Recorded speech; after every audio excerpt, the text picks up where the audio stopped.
Hi buddies, welcome to my style cooking channel. இன்றைக்கி நம்ம பார்க்க போகிறது வெண்பூசணிக்காய் வத்தலில் வச்சு ஒரு சூப்பரான டேஸ்ட்டில் காரக்குழம்பு ரெசிபி பார்க்க போகிறோம்.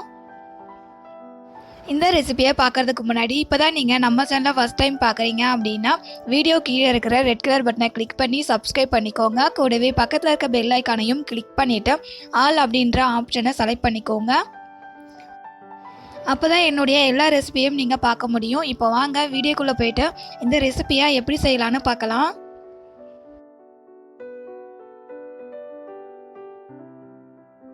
ஸ்டவ் ஆன் பண்ணிவிட்டு ஃபஸ்ட்டு கடாய் வச்சுக்கோங்க. கடாய் சூடானதுக்கு அப்புறமா 3 டேபிள் ஸ்பூன் அளவுக்கு எண்ணெய் சேர்த்துக்கோங்க. எண்ணெய் சூடாகி வந்ததுக்கு அப்புறமா ஒரு அரை டேபிள் ஸ்பூன் அளவுக்கு வெந்தயம் சேர்த்துக்கோங்க. இது கூடவே ஒரு டேபிள் ஸ்பூன் அளவுக்கு கடுகு சேர்த்துக்கோங்க. கடுகும் வெந்தயமும் நல்லா வெடிச்சு வந்ததுக்கு அப்புறமா ஒரு கொத்து அளவுக்கு கருவேப்பிலை இது கூட சேர்த்துக்கோங்க. சேர்த்துக்கிட்டு கருவேப்பிலை வந்துட்டு நல்லா எண்ணெயில் பொரிஞ்சு நல்ல ஒரு வாசனை வர வரைக்கும் வறுத்து விட்டுக்கோங்க. கருவேப்பிலை எண்ணெயில் நல்லா பொரிஞ்சு நல்லா ஒரு வாசனை வந்ததுக்கு அப்புறமா இதில் ஒரு 15 பல்லு பூண்டு வந்து தட்டி சேர்த்துக்கோங்க.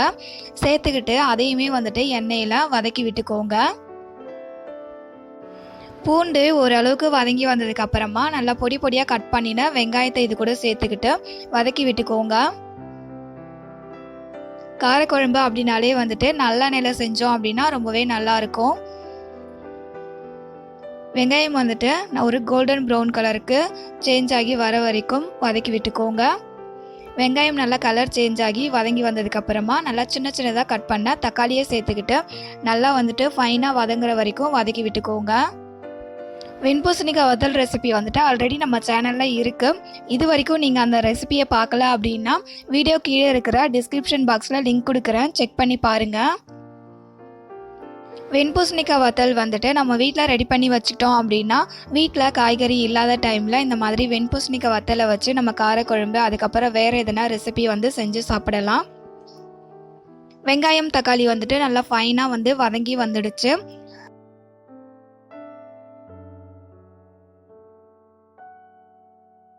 நம்ம நார்மலாக வீட்டில் காரக்குழம்பு செய்கிறோம் அப்படின்னா எந்த அளவுக்கு வந்து புளி எடுத்துப்போமோ அந்த அளவுக்கு புளி எடுத்துக்கிட்டு கரைச்சி வச்சுக்கோங்க. வெங்காயம் தக்காளி இந்த அளவுக்கு ஃபைனாக வதங்கி வந்ததுக்கப்புறமா அந்த கரைச்சி வச்சுருக்க புளி தண்ணியை வந்து இது கூட சேர்த்துக்கோங்க. புளி தண்ணியை ஆட் பண்ணதுக்கப்புறமா அதில் குழம்புக்கு தேவையான அளவுக்கு தண்ணி சேர்த்துக்கோங்க. தண்ணி சேர்த்துக்கும் போது எந்த அளவுக்கு நமக்கு குழம்பு வேணுமோ அதை விட வந்துட்டு கொஞ்சம் அதிகமாகவே தண்ணி சேர்த்துக்கோங்க. ஏன்னா லாஸ்ட்டாக வந்துட்டு வெண்பூசணிக்காய் வத்தல் சேர்க்கும் போது அந்த வத்தல் வந்துட்டு தண்ணியை அப்சார்ப் பண்ணிக்கும். அதனால் குழம்பு வந்துட்டு கம்மியாக இருக்கிற போல் இருக்கும். அதனால தான் தண்ணி வந்துட்டு ஆட் பண்ணதுக்கப்புறமா லைட்டாக வந்து மிக்ஸ் பண்ணி விட்டுடுங்க. அடுத்தது 3 டேபிள் ஸ்பூன் அளவுக்கு குழம்பு மிளகாத்தூள் சேர்த்துக்கோங்க.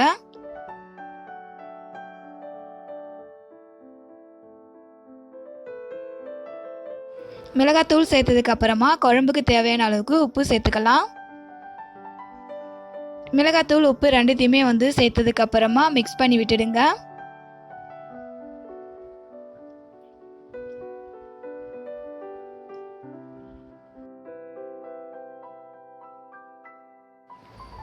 கண்டிப்பாக நீங்கள் வெண்பூசணிக்காய் வத்தல் ரெசிபி வந்து செஞ்சுட்டு அதுக்கப்புறமா இந்த மாதிரி காரக்குழம்பு செஞ்சு பாருங்கள். டேஸ்ட் வந்துட்டு ரொம்பவே உங்களுக்கு பிடிச்சிடும்.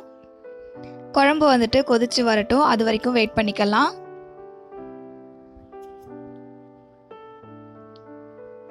பார்த்தீங்கன்னா குழம்பு வந்துட்டு கொதிச்சு வந்துடுச்சு. இப்போது இதை லைட்டாக வந்து மிக்ஸ் பண்ணி விட்டுடலாம். மிக்ஸ் பண்ணி விட்டுட்டு நம்ம சேர்த்துக்கிட்ட மிளகாத்தூளோடைய அதுக்கப்புறம் வந்துட்டு புளியோடைய பச்சை வாசனை போகிற வரைக்கும் க்ளோஸ் பண்ணி ஒரு 10 நிமிஷத்துக்கு குக் பண்ணிக்கோங்க.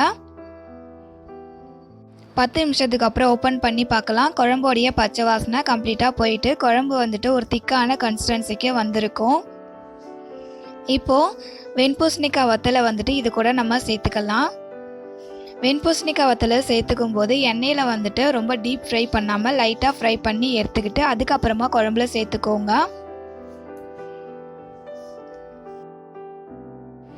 பூசணிக்காய் வத்தல் எல்லாத்தையுமே சேர்த்ததுக்கு அப்புறமா குழம்புல மிக்ஸ் பண்ணி விட்டுடுங்க. நம்ம சேர்த்துக்கிட்ட வத்தல் வேகிறதுக்காக ஒரு 5 நிமிஷத்துக்கு க்ளோஸ் பண்ணி குக் பண்ணிக்கோங்க. 5 நிமிஷத்துக்கு அப்புறம் ஓப்பன் பண்ணி பார்க்கலாம். அவ்வளோதான், வெண்பூசணிக்காய் வத்தல் குழம்பு ரொம்பவே சூப்பரான ஒரு வாசனையோட செம்மையான ஒரு டேஸ்ட்டில் ரெடி ஆயிடுச்சு. நீங்களும் உங்கள் வீட்டில் வெண்பூசணிக்காய் வத்தல் ரெடி பண்ணி இதை போல் காரக்குழம்பு செஞ்சு சாப்பிடுங்க. இதோட டேஸ்ட்டை வந்துட்டு நீங்கள் லைஃப்பில் மறக்கவே மாட்டீங்க. அந்த அளவுக்கு ஒரு டிஃப்ரெண்ட்டான டேஸ்ட்டில் இருக்கும்.